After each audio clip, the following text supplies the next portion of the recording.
اپنے رب سے خوف اور امید سے مانگ، اس میں کوئی حرج نہیں ہے، مگر فرض کرو اگر اللہ عطا کر دے اور پھر آپ اللہ کی عطا اور بخشش بھول جاؤ تو اس کا مطلب یہ ہے کہ آپ کے تصور خدا میں نقص ہے۔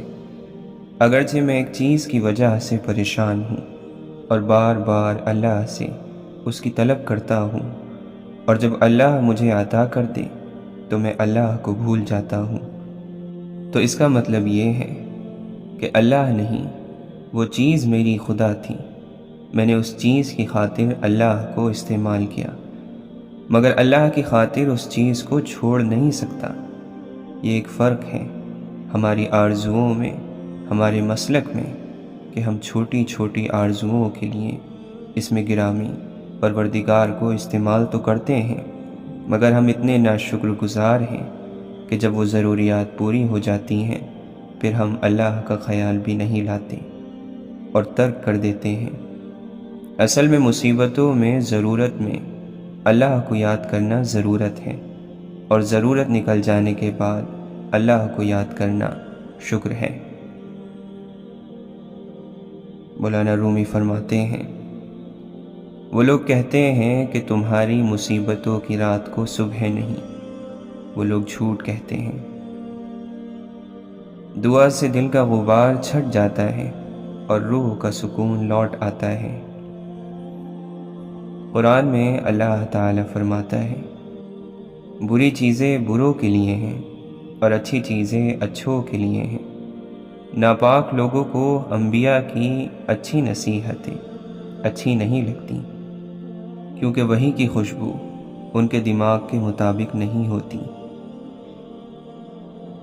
خزاں کا شکوہ مت کرو، غم کے ساتھ یوں چلو جیسے کوئی اچھا دوست، اس کو سنو کیا کہتا ہے۔ بسا اوقات غار کی تنگی اور اندھیرا وہ راستہ کھولتے ہیں جو ہم چاہتے ہیں۔ بدلہ تو شکر گزار کو ملتا ہے، ناشکر کافر کو نہیں ملتا۔ کافروں کے اعمال رائگاں جاتے ہیں، اللہ نے مومنوں کے دل کی اصلاح کر دی ہے۔ ناشکرے سے حسن اور خوبی اس طرح زائل ہوتی ہے کہ پھر اس کا نشان بھی نہیں ملتا۔ جذب ہو جائیں گے اس خاک میں ایک دن ہم بھی، پی گئی ہے یہ زمین یوں ہی سمندر کتنے۔ مولانا رومی فرماتے ہیں، لوگوں سے لڑنے میں وہ طاقت ضائع نہ کرو جس طاقت کو تمہیں اپنے نفس سے لڑنے میں استعمال کرنا ہے۔ درخت نے ایک شخص سے کہا، میری عادت اپنا لو، زندگی میں کامیاب رہو گے۔ جب کوئی مجھے پتھر مارتا ہے تو بدلے میں اسے پھل دیتا ہوں۔ پریشانیاں زندگی کا حصہ ہیں، جس نے اپنی پریشانی پر قدم رکھا وہ جیت گیا، اور جس نے پریشانی کو سر پر سوار کیا وہ ٹوٹ گیا۔ جو شخص خود اپنے اوپر اور اپنی خواہشات پر حکومت کرنا نہیں جانتا، یاد رہے کہ وہ ہمیشہ دوسروں کا غلام رہے گا۔ سوچ کو اس طرح مثبت بنایا جاتا ہے کہ جب کسی انسان کو دیکھو کہ اس کے ہاتھ میں خالی برتن ہے تو یہ نہ سمجھنا کہ مانگنے چلے آیا ہے، تم یوں کہو، ہو سکتا ہے کہ وہ سب بانٹ کر آ رہا ہو۔ اگر کھوٹے سکے سے کچھ خریدنا ناممکن ہے تو نیتوں میں کھوٹ رکھ کر کامیابی کیسے خریدی جا سکتی ہے؟ ہم درختوں کو پتھر مارتے ہیں اور یہ بیچارے زخمی ہو جاتے ہیں، لیکن جواب میں بد دعا دینے کی بجائے اپنا میٹھا ترین پھل ہماری طرف اچھال دیتے ہیں۔ کیا آپ انسانوں میں کوئی ایک بھی اتنا اعلیٰ ظرف ڈھونڈ سکتے ہیں؟ ہر انسان کا ایک اپنا ذاتی صندوقچہ ہوتا ہے جس میں اس کی زندگی کے سارے سچ، کچھ تصویریں، چند خط اور گزرے وقتوں کے نقشے پڑے رہتے ہیں۔ جو آنسو نہ ہوتے آنکھوں میں تو آنکھیں اتنی خوبصورت نہ ہوتی، جو درد نہ ہوتا دل میں تو خوشی کی قیمت پتہ نہ ہوتی، جو بے وفائی نہ کی ہوتی وقت نے تو وفا کی کبھی چاہت نہ ہوتی۔ اگر سوچنے سے پوری ہو جاتی مرادیں تو دعا کی کبھی ضرورت نہ ہوتی۔ ایک شخص قبرستان سے گزرتے ہوئے رکا اور کہا، کتنے سکون سے سو رہے ہو۔ کہیں سے آواز آئی، سو تو تم رہے ہو، یہ تو سونے کی سزا بھگت رہے ہیں۔ دنیا کی فکر مت کرو، کوئی قبر میں آ کر تمہارا حساب نہیں دینے والا۔ پریشان مت ہوا کرو، تمہارے رب کا تم سے وعدہ ہے، ان مع العسر یسرا، بے شک مشکل کے بعد آسانی ہے۔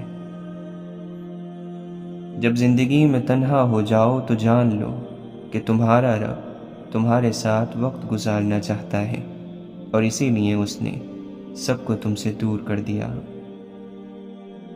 انسان کی راحت اس کی زبان کی حفاظت میں ہے۔ ہر چیز ادھوری ہے، مکمل صرف اللہ کی ذات ہے۔ تمہارا کیا ہے؟ سب کچھ اللہ کا ہے، یعنی کہ تم بھی۔ انسان کا دل اور نظر قابو میں نہ ہو تو وسوسے پیدا ہوتے ہیں۔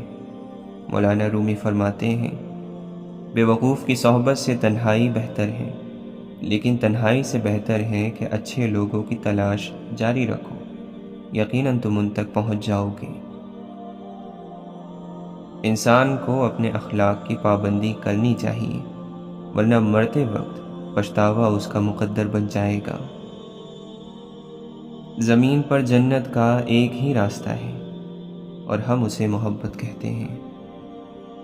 آپ فرماتے ہیں، آدمی کا وجود عشق سے ہی کمال تک پہنچتا ہے۔ اگر تو یہ کمال نہیں رکھتا تو تیری زندگی نقصان میں ہے۔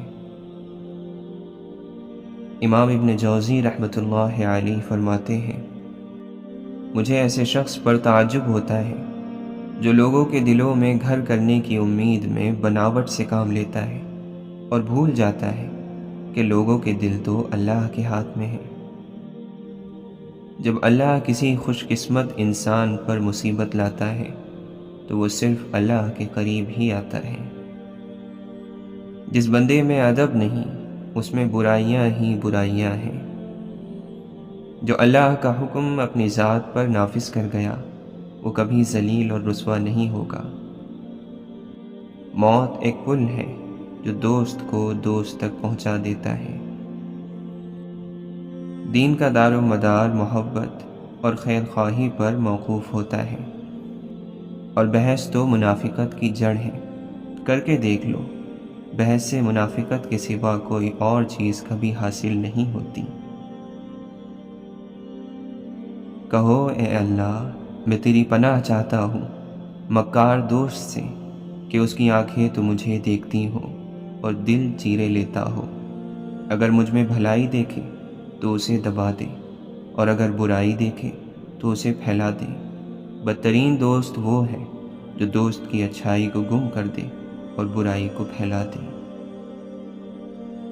خاک کرنے والوں کی کیا عجیب خواہش ہے، خاک ہونے والوں کو خاک بھی نہ سمجھا جائے۔ عشق اپنے پروں تلے ایک تیز تلوار رکھتا ہے، یہ ہمارے اندر موجود ہر چیز کو ہٹا دیتا ہے جو اس سے متعلق نہیں۔ جو آنکھیں دنیاوی رنگینیوں سے جدا ہو جائیں، ان آنکھوں کا مرکز دل ہوتا ہے، اور پھر دل اللہ کی جانب ہو جاتا ہے۔ فقیر نے کہا کہ جب میں گزر رہا تھا اور میرے پاؤں سے چھینٹا اڑا اور اس عورت کے لباس پر پڑا تو اس کے یار کو غصہ آیا، اس نے مجھے مارا تو پھر میرے یار کو بھی غصہ آ گیا۔ اللہ کے عشق تک پہنچنے کا بہترین راستہ آنکھیں بند کرنے کے بعد ملتا ہے۔ اللہ کا نور کسی بھی تاریک دل کو روشن کر سکتا ہے۔ عشق بدصورت نظروں اور حقیر لوگوں کے کانوں سے پوشیدہ ہے، اور اس کا ذائقہ شیطانی زبان نہیں چکھ سکتی۔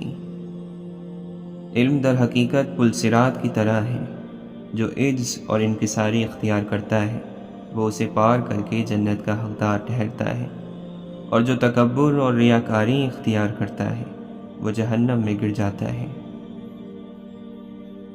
مایوسیاں محسوس ہونے لگیں تو مہربانیاں گننا شروع کر دیں۔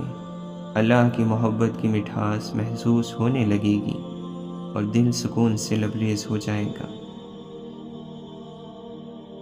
اگر کوشش کے باوجود آپ اپنی منزل تک نہیں پہنچ پا رہے تو ایک بار پلٹ کر پیچھے ضرور دیکھ لیں، کہیں آپ کی دوڑ میں آپ کی وجہ سے کوئی کچلا تو نہیں گیا۔ تیرا کردار ایک نمونہ ہو اور ساری دنیا کے لیے۔ جس کام کو کوشش 100 سال میں بھی نہیں کر سکتی، اللہ کا کرم دم بھر میں کر دیتا ہے۔ اے اللہ، تیرے کرم کی کوئی حد نہیں، تیرا کرم مکمل اور تو کریم ہے، بے مثال ہے۔